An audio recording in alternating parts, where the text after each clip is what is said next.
Hello, everyone. Welcome back to Stars Like Us. I am your host, Aliza Kelly, and I am so delighted to introduce all of you to Henry Seltzer, a Sagittarius Sun, Leo Moon, Libra Rising. If you don't know Henry by name, you will absolutely know Henry through his work because Henry started TimePassages, the astrology software that I talk about all the time. I will not get off of my high horse about.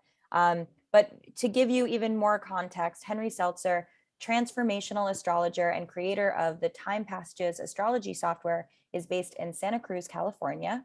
An extended look at this month's star signs and a variety of astrology reports are always available on his website. He writes about Eris, the planet beyond Pluto, only recently discovered in 2006, entitled The 10th Planet, Revelations from the Astrological Eris, and it is available on Amazon or from your local bookseller through New Leaf Distributing. His second book about the planets is entitled The Ephemeris of Trans-Neptunian KBO Planets. Henry holds MS degrees in linguistics from NYU and UCSD and offers enchanting private astrological counseling. I believe that. I also want to talk about the TNOs, the Erises. I want to talk about all of the outer stuff because they do not get enough airtime on the show. Henry, it is such a joy to have you. Thank you so much for being here. Thank you. Nice to be here. So I think let's start off with a very important question that I know everyone who's listening who knows how obsessive I am about telling people to download TimePassages is, what is the origin story of TimePassages? How did that come to be? Well, it is kind of interesting. Believe it or not, it was a social activist project. I, like many people in the 60s, was convinced that there's problems, that the society was a little bit on the wrong course. The obvious things, I don't have to go into details, I don't think. Just that there were so many things, and of course everybody was marching and activist and trying to prevent the war in 2003, the invasion of Iraq, and so on. That was long after I started TimePassages, but just that kind of activity. And what kind of convinced me what needed to happen was I felt like there needed to be an evolution on the part of everybody. I just really felt like it won't happen, things won't change. CEOs, etc., whoever might be, would always be able to get around whatever the laws were, the rules were, unless people had a better sense of themselves, a better sense of what matters, a better sense of a spiritual sense. And I felt like, it's great, the fundamentalist religions, I'm not knocking that at all, but I felt like they were a little out of date in this that was toward the end of the 20th century. I felt like astrology was a really important building block because it's demonstrable. You can see what's happening right in front of you, that there's the only explanation is that there's some kind of a spiritual connection that we have, synchronicities. We just feel the meaning. It's like the universe talking back to us. As Rick Tarnas was so able to articulate in his amazing book, Cosmos and Psyche. I know you've interviewed Rick Tarnas, and I think he's just really an important contributor to this idea that astrology needs to become a more general factor in the society. If we could get to that point, general acceptance of astrology, I felt that would be half the battle towards this emerging culture that we needed to make the transition. So I'm being a little long-winded about it, but what I'm trying to say is I decided that being able to demonstrate that astrology works was so important, and that's why I developed TimePassages, to be able to say, hey, take a look, just open the software, now the app, of course, look in your chart and see what you can see, and by gosh, it works. Yeah. So that was where I was coming from. But what an incredible feat that must have been. I mean, I can't imagine what, just like logistically and in terms of in programming it and creating all of the content and all of the interpretations, because even though as a professional astrologer myself, I don't rely on the interpretations. There are interpretations for every single house combination and transit, and you have daily horoscopes in there. I mean, it is an extremely robust library of information. And can you tell us about like what the process was in pulling all of that together, and even just on the back end of like what it took to program? Well, it took 10 years. I started the project in 1985 with a couple of friends that were co-workers. I was in the Silicon Valley. I was working as a programmer, so I had that skill. And I just decided, again, another reason I did it, I just decided I wanted to do something meaningful with the computer skills I had, rather than just kind of keep the wheels of commerce rolling along, you know. And yeah, so I did it in my spare time. I was working at the time, you know, still working, and my kids were, you know, wondering when the heck that would ever come about. You know, it would be like, oh, Dad's gonna release his astrology software program this summer. Ha ha ha. And yeah, eventually it did come about, and I was completely hooked by the experience, because now I was selling my own work that I developed over time that had a purpose. I felt it had a more important purpose than just trying to make a buck. I gave up the idea of making any money. I never thought I'd make money at it. I just said, well, this is more important. And yeah, I developed it over a long time. I had really good resources in terms of my library. I'd been an avid, like all of us, right? I'm sure like yourself. Once I got into astrology, I was like so hooked, and it was so amazing. And more and more, I read Dane Rujar, I read Mark Edmund Jones, I read Stephen Forrest too, but Stephen Arroyo was amazing in those days. And you know, I synthesized what I could find from the best that I could come up with as far as the interpretations. You know, I had studied a lot, and you know, I'd been doing charts for a long time too, with people, but you know, it was a lot of it was my book learning. So I Wow, was so sort of self-taught. you wrote the content that's in Time Passages. Yeah, I wrote those contents. Yes, Wow. that's what took 10 years. So not the programming as much. Well, the programming too, you know, I You're like, no, even that took 10 years programmed. also. Well, you know, I mean, that's been a long cycle of continuous development since then too. But you know, I actually calculated the planets' positions by hand from scratch until I found this was ephemeris, which of course did it for you, and that was an amazing breakthrough for me. But anyway, so that was the story of it. Yeah, before we started recording, I was mentioning how really, you know, being able to pull up a chart so fast is something that us astrologers or astrology curious listeners really take for granted.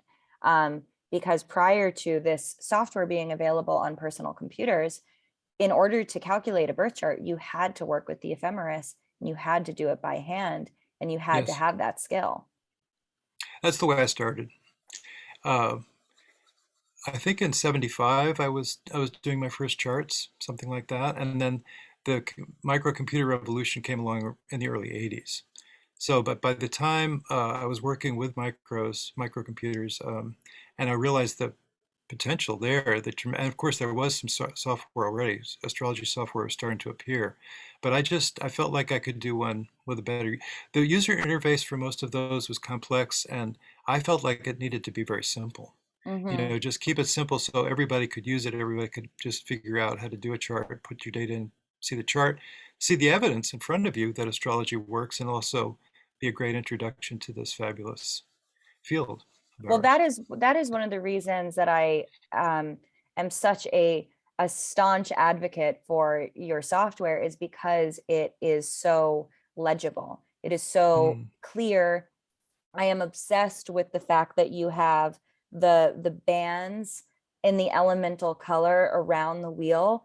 It makes learning so easy, because once you Oh, get down that each zodiac sign has 30 degrees from 0 to 29, then you can start to see, you know, where a transit, or where a certain area, or where a point. We are actually, at the time of this recording, we're recording this on the Jupiter Neptune conjunction.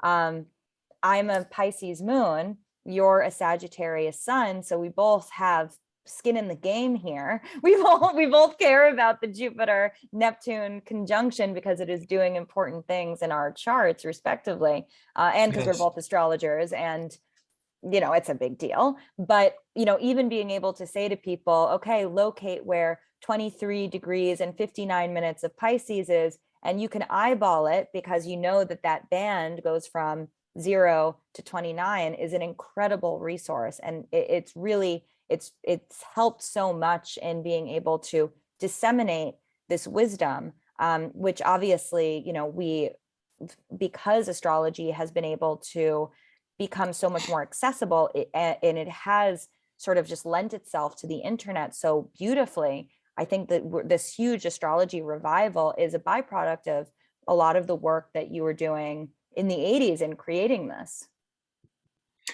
Well, and I think we don't want to, yes, of course, the computer's been so helpful. Absolutely, 100%. Couldn't agree with you more. And by the way, thanks for mentioning, I'm really happy to see you reflecting what I was intending, which is to make it easy to work with, to make it clear where the signs were behind the houses, is what you're talking about, that circle and the colors, with the elemental colors. But I want to mention also that I believe that astrology is really this resurgence. It was universal at one time in the medieval Middle Ages, but I think that the surge in interest in astrology is just kind of a natural development of our. You could almost say it comes out of the '60s with the understanding that there's more to our existence than we were previously willing to admit. Possibly also with the psychedelics that came through. Just that understanding that we live in a very magical universe, that everything is connected, as physics is even showing us in modern times. Modern physics developed in the 20th century, early 20th century, is showing the same thing, that there's so many layers of meaning and under the way everything is interconnected. Fritjof Capra wrote the Tao of Physics, really showing the connection between um, the connection between what they were saying in terms of physics and the Eastern religions more, that had those kind of concepts, which were also coming in the '60s. I think it's just a part of the evolution of our culture. Yeah. And I was actually just earlier this afternoon, I was a guest on someone else's podcast, and I was speaking to how radical the psychological movement of the early 20th century transformed our understanding of astrology. Very Because much so. now we have a telescope and a microscope, inward, outward, as above, so below, reflected really in our ability to look at ourselves and understand that we have an entire internal world and an entire internal experience that is separate from our external one. And the relationship between those as monumental in our understanding of how we can metabolize and work with these planets and these archetypes on a day-to-day basis. Absolutely. It's such a great guiding principle, isn't it?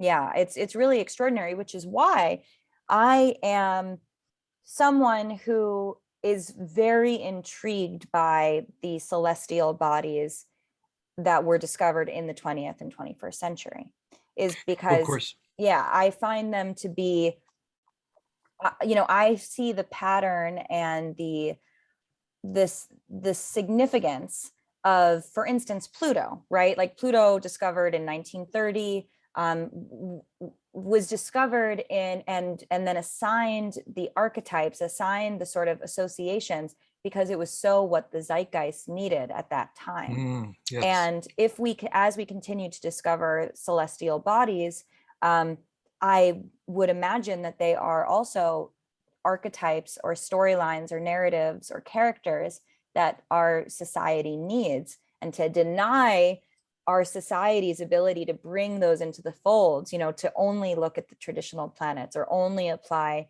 Hellenistic principles, to me, as this astrologer, feels like it's a missed opportunity to continue to expand. Yes, thank you. Well, I've done a lot of research on Eris, particularly, kind of nailed the archetype there. And it's interesting you mentioned the position of Neptune right now is almost 24 degrees of Pisces, pretty close, within a minute or two. Well, Eris in the sky right now is 24 degrees of Aries. So it really does enhance this whole, we're in a very spiritual moment in time, and I think we're all feeling it. I don't know about you, but I woke up this morning kind of feeling just very connected to the idea that there's a spiritual component to everything that we do, that there's more to life than just what we can see and feel and touch, you know. Yeah, We have to touch it with our other senses to get definitely. beyond that, and it's just there, right? And we know that. Anyway, I did get fascinated with Eris. Here it was, just as important as Pluto in the Kuiper Belt, so therefore arguably an important factor in charts, and has been shown to be just as important as Pluto in charts. I know that's a bold statement. Many astrologers would agree with me now, a few here and there. It's gathering momentum. You know, it's going to be a while before it's completely accepted. But that is the case, just as I was able to show by doing all the research with charts. So that was another phase in my life path, you know, first to be a kind of a purveyor of what was commonly known about astrological wisdom in the 20th century, to be able to present that as you were describing, as I was describing, and then to take a step beyond that and say, well, what about this new discovered body named in 2006 as a planet, just as much a planet as Pluto? And you know, you mentioned as above, so below. What I found, and I love this, is that we can add to that and say, as furthest out in these outer space dimensions beyond, going further and further from the sun, as furthest out, so deepest within. Mm. And that's where, you know, That's so Pluto, beautiful. thank you. That's where, so Pluto touches the soul. And that's what has been, you know, articulated all through this understanding that's grown through the 20th century of what Pluto really means to us. And Eris similarly goes to depth. So I call it a feminine warrior because it was the sister of the god of war in the Greek mythology, a feminine warrior for soul intention. So it really connects us to what our life purpose is. And if you find that when you look in a chart and you see a connection in a natal chart between Eris and any other planet, let's say Mercury, it really brings that planet through as an important soul component uh, for purpose of intention in this lifetime. You know, with Mercury, they're a writer. You might very well have that yourself. I forget. I've seen your chart actually. I don't know if you give out your birth data, but Oh I yeah, saw your birthday. I'm You don't sloppy mind. with it. I don't mind. Yeah. Good. I hope that wasn't out of line to say that. But so I forgot to look. I could have looked at that this morning. But do you remember where your Mercury lies? Because I bet you have it with Mercury. It seems like you would. You're so articulate, and you know you're doing this work that you're doing. Well, I have a domicile and exalted Mercury in Virgo. So Hmm. my Mercury is already does a lot of work in the eighth house, where all of my other planets are. You know, why don't we pull it up and see? Okay. Let's see where, and I use your software anyway. So help me Okay. locate where I can find how do I turn on Eris in TimePassages, since I don't work You with it. just go to in the display. You can see display chart points, and you choose Eris and TNOs. There it is. All So right. what's your degree of your Eris and Aries? Must be around 12, I guess. It's 17. Oh, 17. Okay. 17 Aries, and it is not, it is making, how wide of an orb do you give Eris? As anything, you know, I mean, Whatever you want. no. Seriously, the other planets have their connections to Eris. So even though Eris is quite slow, you can use normal orbs with Eris in a natal chart. Well, I had what my rising is 12 degrees of Capricorn, and I have Chiron at 13 degrees of Cancer. So we have That's some a connection. squares, yeah, happening there. How And then about your it is Mercury? my Mercury is 21 Virgo. Okay, so So there's a little bit of connection there, four degrees yeah, off of an yeah, inconjunct. it's an inconjunct. Um, and let's You can also look see, at the parallels, by the way. Do you know you can right click on the planet to see the parallels? really? Yes, if you right click, do you have a two button mouse? I can. or you can No, control I didn't click. know that. That is so cool. It helps I because, had sometimes there's a no idea. parallel. You might have a parallel between Mercury and Eris. Oh my goodness, that is such a cool trick. Listeners, if you have time passages on your desktop, which you should, and if you're in the Constellation Club, we have a special discount code for you. If you right click, you can see the parallels and you can see there's a whole other universe that opens up in the right click. It tells you its next retrograde station. It tells you when it's going direct. Oh my goodness, that blew my mind. Wow. It's so handy in a bi-wheel too, because if you're looking at a bi-wheel and you right click on a transiting planet, it'll tell you, hey, that planet is about to station and turn around before it even gets to the end of the house cut. Oh Or, my it might be, goodness. This yeah, so it's very handy with the transiting Yes, planets. and when I used to do, and I can imagine how handy it is in progress charts as well. Can you use Yep. this in a progress chart too? I'm trying to think. I know you can do it in transits. Whether you can do it, I think you can do it. You can certainly show the parallels in the progress Oh charts. my Yes. gosh, that is so cool. Um, so for going back to this planet and the archetype, can you like how would Eris or any of the, or I guess maybe let's back up and talk about Eris, the trans-Neptunian planets, the TNOs, and how they are, how they do show up in a chart, because obviously some listeners will know that the personal planets are going to manifest very differently than the outer planets, in that the personal planets are going to be things that are more embodied, and the outer planets are going to be more of these long-term thematic narratives. Is that how you would also imagine the Eris and the other TNOs to show up?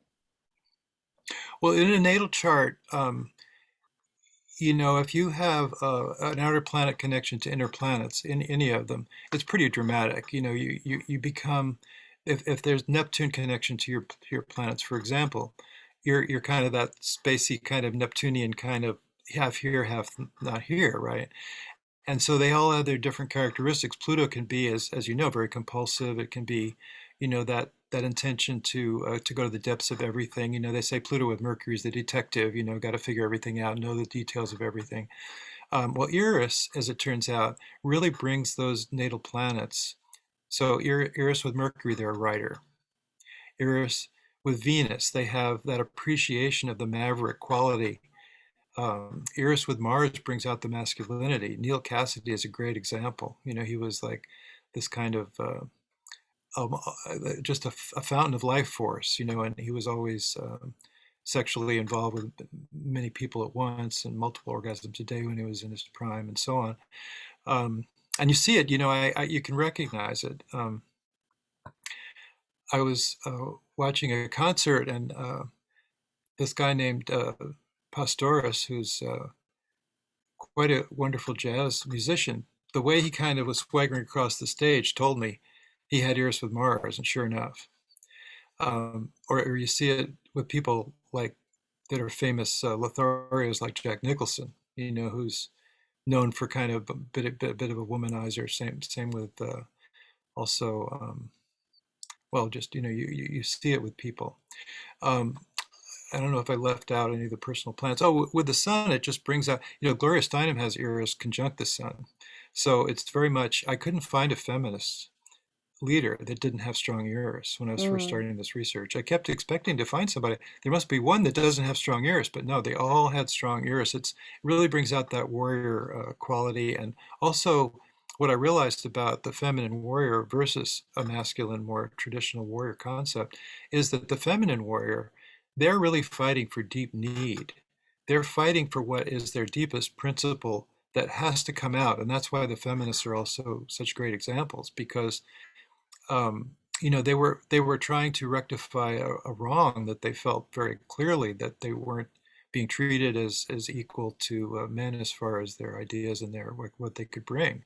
That was a huge, and that they could vote. That was such a huge fight at that time. And you do find very strong Eris in pretty much all the feminists. I document that in the book. It's in one of the appendices in the back, all the feminists that I could find in their Eris. And So then it's really important in charts, actually. and then the for listeners who also have some familiarity with the asteroids, I guess we should mention that the asteroids are geographically located in a very different area of the sky than these very Kuiper belt outer planets. True. The asteroids are between Mars and Jupiter primarily, and then planets like Eris and the other trans-Neptunians are where Pluto is in the Kuiper, or even beyond that, in the on the other side of Neptune, in the far reaches of what we understand to be our solar system. And these new ones are all Kuiper belt objects, KBOs, so-called. I don't like using the word dwarf because a lot of people confuse that with a lesser. And as we've just been articulating about Eris, it's actually just as important as Pluto. And Pluto itself is very important in charts. We wouldn't want to say don't use Pluto, right? So the idea of a dwarf planet being different, that's the astronomical category, of course, they call them dwarf planets, the ones out in the Kuiper Belt. And of course, they had to do that. The astronomers, the International Astronomical Union, there was so many out there, they didn't want to say we have 25 planets now. Oh, maybe next year we have 29 planets. They had to be a certain number of planets in the solar system for the basic cosmology of our, understanding of who we are, where we are, what kind of universe we live in, as far as just the physical characteristics. So they couldn't have that many planets, and they had to say, oh, Pluto's not a planet. Pluto has to be something else, a dwarf planet, they said. But it's still a kind of planet. So to me, those KBOs, I like to call them KBO planets because to me that's it's a more descriptive, kind of more respectful way of including these.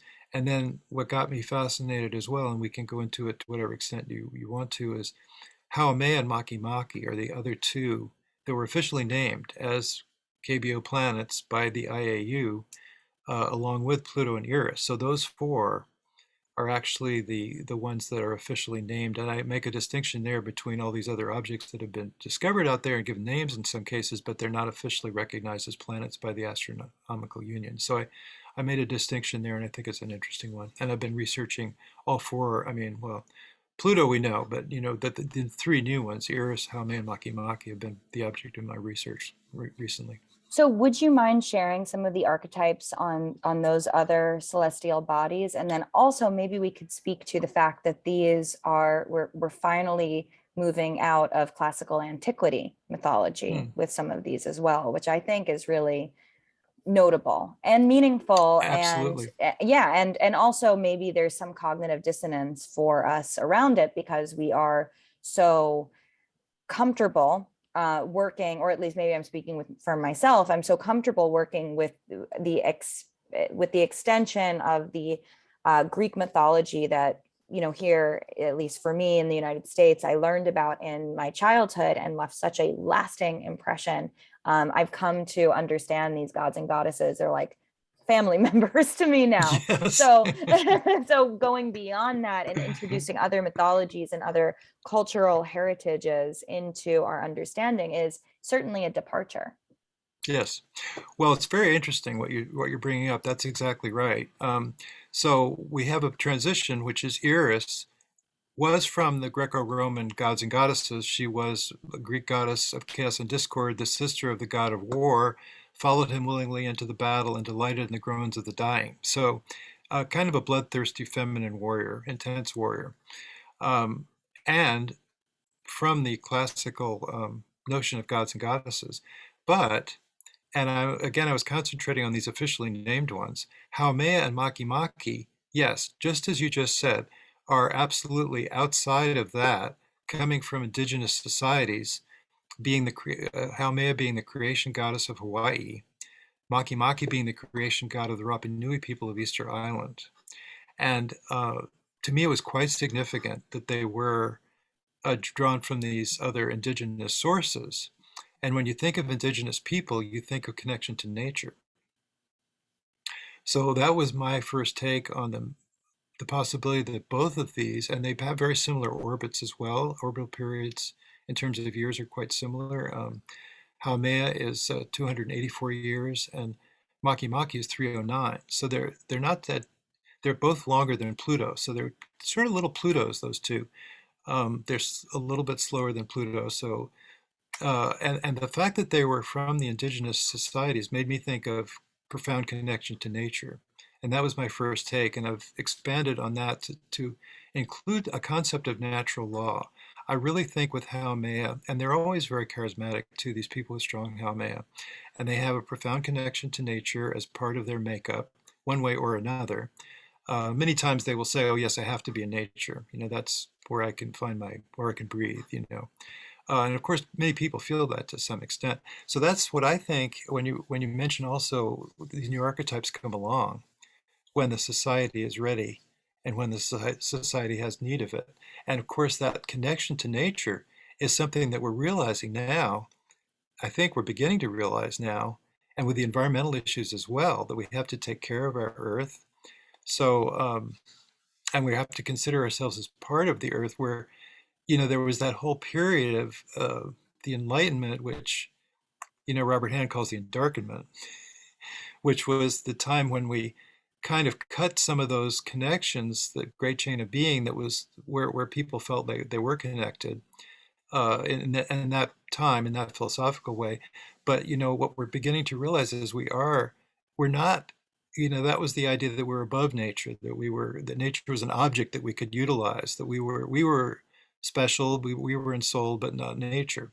And now we're beginning to realize that we're among the creatures of the earth. We are one creature, one species among the species. The the whales know a lot. They have a lot going on, and all animals, have a soul connection to ourselves, to each other. You can kind of see when you have a pet or something that when you connect to nature, it's connecting to creatures or connecting to nature. It's just so profound and important.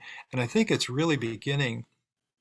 It was already beginning to sink in, but I think that these planets just really articulate that more. It's really saying something about who we are. What is human? Who are we? And it's saying that we are these planets coming along at this time is really kind of helping to tell us that we are fully connected to the natural world. We ignore that to our peril. We need the natural world. It's our home. It's our place to live. If we destroy it, we don't have a place to live. It's so obvious and yet so missing from some of the activities of certain powerful people, government, or organizations. The idea that we have to start protecting the environment, that we have to fight to reduce fossil fuel consumption, leave the fossil fuels in the ground. All those things are just so important right now. And they are, I could go on and on about how they're connected to Haumea and Makemake. Well, immediately what I was thinking as well is just a headline a few days ago, I saw, I think it was in the New York Times, said that for decades, or maybe it was even over a century, indigenous practices of doing controlled burning were banned on the West Coast in the United States.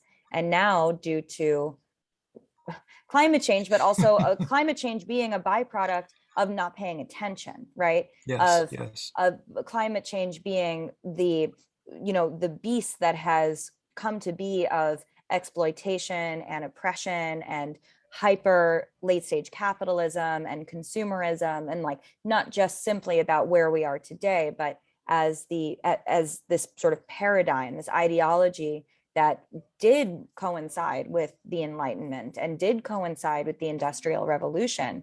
But now the indigenous people in on the West Coast are being invited to teach the current politicians and leaders about their ancient practices, because they understood the ecology. They understood how to work with the environment in a way that this very Western patriarchal system of late stage capitalism simply couldn't tolerate.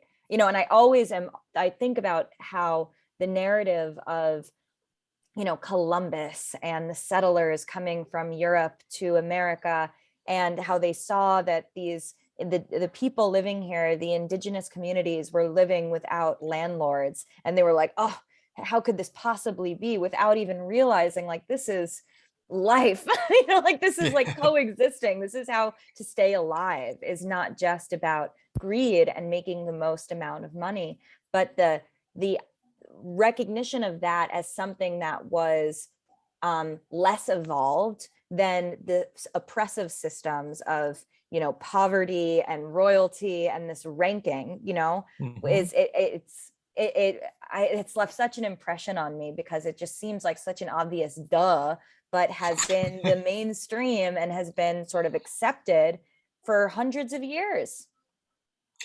Yeah, I mean, absolutely. I love the way you put that, that they have so much to teach us, and we're trying to we are now beginning to finally figure out that, oh, they had a lot going on.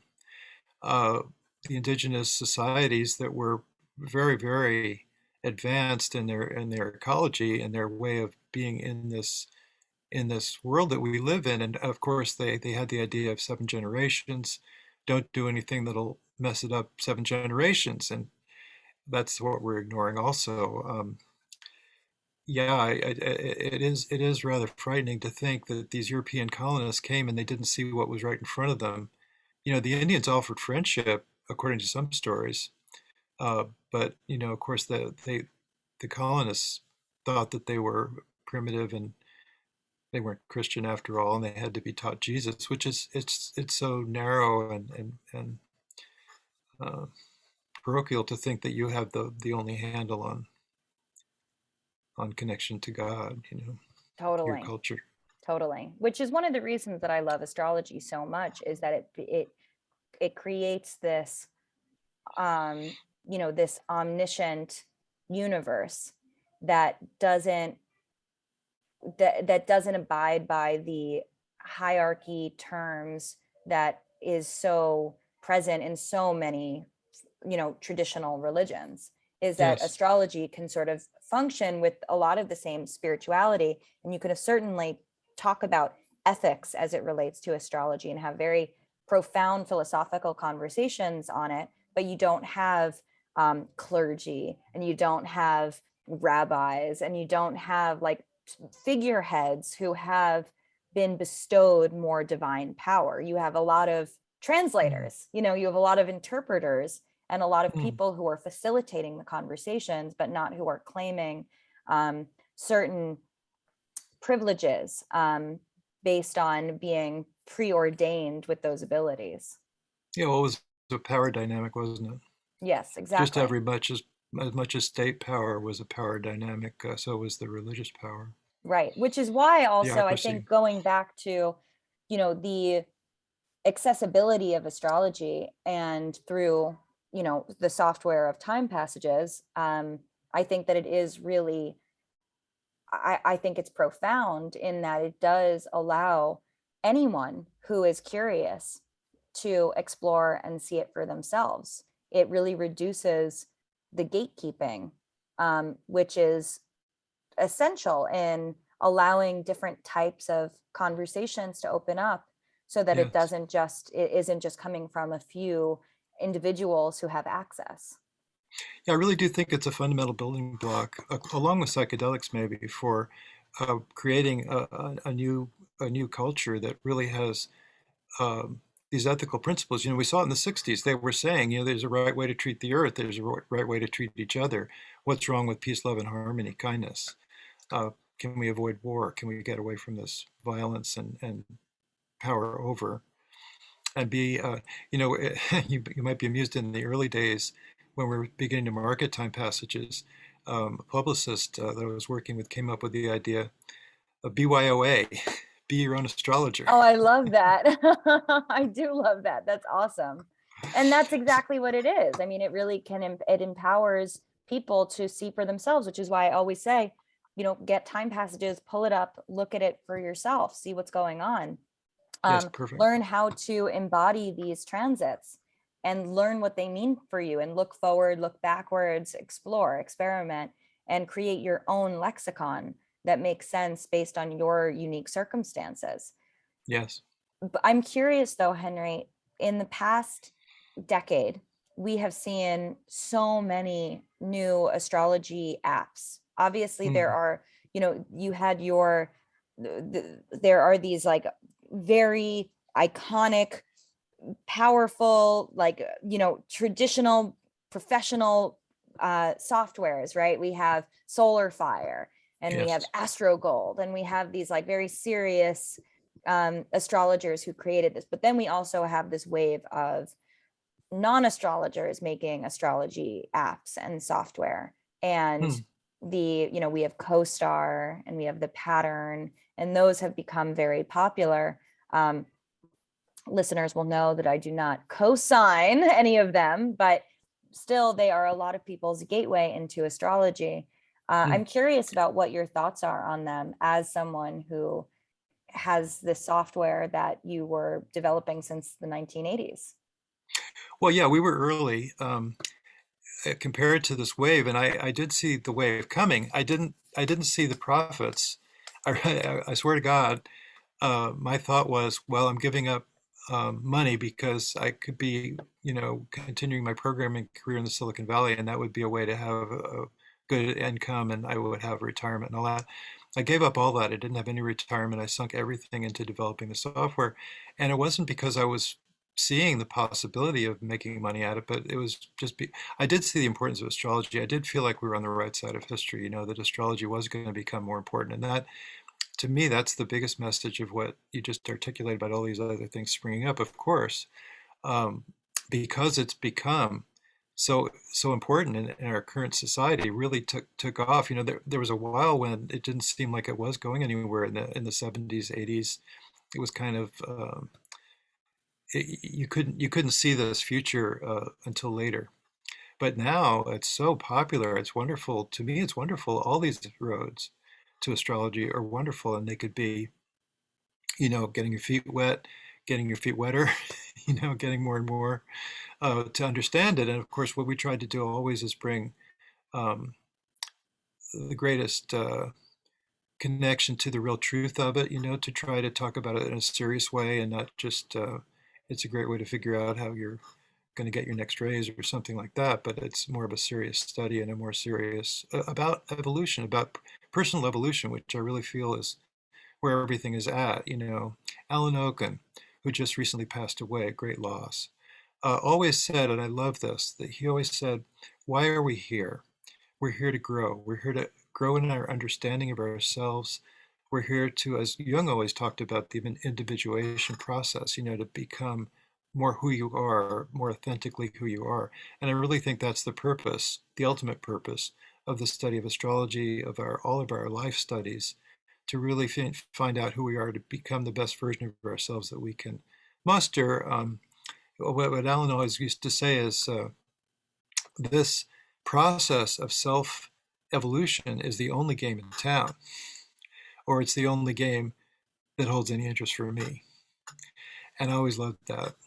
And I think that's, where the real purpose of astrology comes in. Yeah, and I think that I saw there was maybe just 6 months ago, there was this dreadful article floating around the internet that was like the study finds that those interested in astrology have narcissistic personality traits, which I just found Mm. to be like, first of all, like, who wrote this? Like, what headline is this? Like, what study was conducted that was going to be analyzed in this way? This is ridiculous. But then beyond that, it's such a silly misunderstanding of the value of self discovery and the value of self-realization, to think of it as this very egoic practice, because the truth is that self-discovery, self-actualization, and mental health, empathy, compassion, all coexist, and we are singularly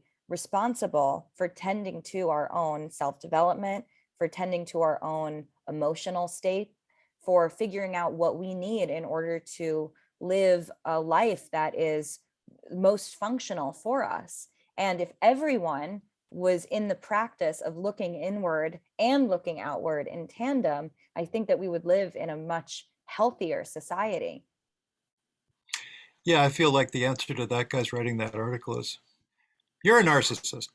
Yeah, right. Totally. I mean, it was a very, it was a miss. It was a very misinformed miss.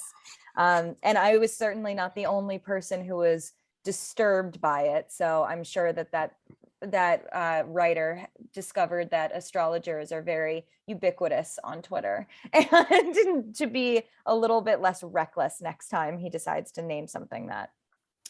Well, it takes one to know one. Yeah, that's true. That is true. So as we prepare to wrap up, I would love to ask you the two questions that I ask every guest on the show. The first is, how does magic show up in your life? Well, I think we've been talking about it the whole time. Astrology is magic. Beautiful. Question number two is, what do you believe in? Well, of course, I do really feel that there is a universe that protects us, that guides us, that we get messages from the universe. In terms of what astrology teaches us, in terms of we're really, I love what Rick Tarnas says about this, that he says astrology is the universe talking back to us. That we had the mistaken idea that we were the only unsouled. I mean, going back in time, the mistaken idea that humanity had that we were the only unsouled factors. Everything else was just objects that we could utilize, and realizing no, instead, everything isn't sold. There was something in there's a movie called Little Big Man, and it had Native Americans in it. And one of the things was this Native American talking to a settler was in the olden days was saying, well, we believe everything, rocks, trees, people have soul. And you settlers, you Europeans that have come over here seem to think that nothing has soul, not rocks, not trees, not people. Mm. And it's really a profound thing that's coming along, I think, universally. It's the studies of Makemake and Haumea have actually really increased my appreciation for this, because they do have this not only profound connection to nature, but it does come to also a profound connection to what is kind of holy in ourselves, a connection to natural law. I find it all the time. People that really believe in telling the truth, that it's more important to tell the truth than to have this advantage, whatever the advantage might have been, financially or whatever. There's rules of conduct that we see being violated most recently in the world headlines. It's just like, no, there's rules of conduct. You don't do that.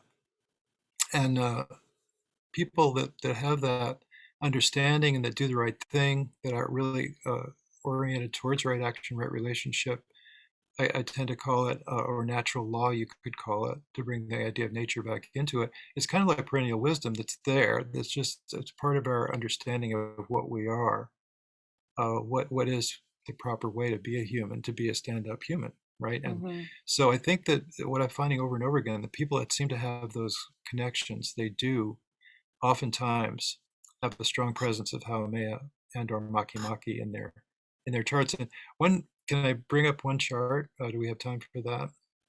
I don't think so. I have to No, pull okay, that's a fine. card for you. Okay, well, yeah. Before we pull the card, I'll just mention that when I saw the chart of Greta Thunberg, I won't go into the chart, but it really shows that presence of she's an environmental activist, and it shows the presence of Makemake as an activist archetype as well. Haumea has that as well. Can you recall where it is in her chart? There's a yod to Eris from Mars and Makemake. And that was really confirming for me, because I was already thinking that Makemake was more the activist, and here she is, perfect activist, perfect feminine warrior, speaking truth to power, telling the leaders of the world at the age of 15, telling the leaders of the world that they're screwing up. And we need to pay more attention to the environment. So that was profound for me. So that's part of my belief system, that really it's just coming along just perfect. The astrology is leading us in the right direction. Oh, I love that. That's so positive. So I have my tarot deck here, and the way that my deck works is that it needs a question. It needs a specific question, because if it is a general pull, we get a general answer, and then it's like, how do we even begin to interpret? There's 78 cards. So what is a specific question that I can pull a card to offer some insight on today? Well, I think the topic that we've been hitting is a profound one. Like, where are we going as a culture? How can we see the culture evolving? Ooh, okay. A casual tarot pull of where is culture going? Oh, no problem. No problem. So pile 1, 2, or 3. 2. Okay, so maybe let's put a few more constraints on it. Let's maybe say, should we speak to in the aftermath of the Jupiter-Neptune conjunction? Should we look at that, since we have this beautiful portal at the time of Yes, what this does that tell recording? us about our evolution? Great.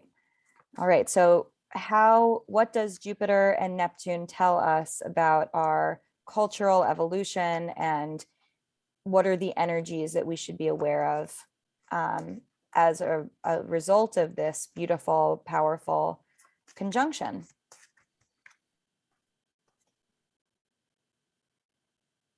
Ten of Swords. End of cycle. That's it. End of intellectual cycle. Yes, End of an idea, a shift right. of ideology. Yeah, mental aridity will only take you so far. Right. So I mean, the story is over, right? This is a hard divide between past, present, and future. And this is really saying that whatever whatever the existing paradigm is no longer functional, is no longer in existence, is no longer going to work. This is also, for listeners, this is the Ten of Swords, which is the final card of the 10 story. Each card each of the minor arcana cards goes up to 10. So when we get to 10, we know that that's the completion. So this marks. And that's pure rationality, isn't it? Isn't that a great symbol for the fact that we have beyond rationality is where we're at with Neptune. Yeah, absolutely. And that the transformation that is going to take place is going to have to begin with a change of our perception. Yes, which is so Jupiter Neptune, of course. absolutely. Absolutely. Beautiful. So where can we find you and connect with you and continue to, I mean, I know for one that I always watch your lunar videos that you post in the newsletter. I'm a big fan. I'm a big Well, fan thank you. here. So Thank you. where Thank can you. our listeners also find you and continue to study with you? Well, the website is astrograph.com. Astrograph is the company I founded to continue doing the TimePassages software, and we're on multiple platforms, as you've been talking about. We're on the mobile platforms, Android and iPhone, and we're also on the desktop platforms, Windows and Macintosh. And you can find out all about the software at whatever level that you want to connect to it, and including horoscopes for each month, for each sign. We do the sun sign horoscopes, and a lot of content on the site. We do the newsletter. You can sign up for the newsletter there, and we do the lunar, try to do the new moons and the full moons in video as much as we can, and that's all on astrograph.com. Amazing. Thank you so much. Thank you so much for being here. Thank you.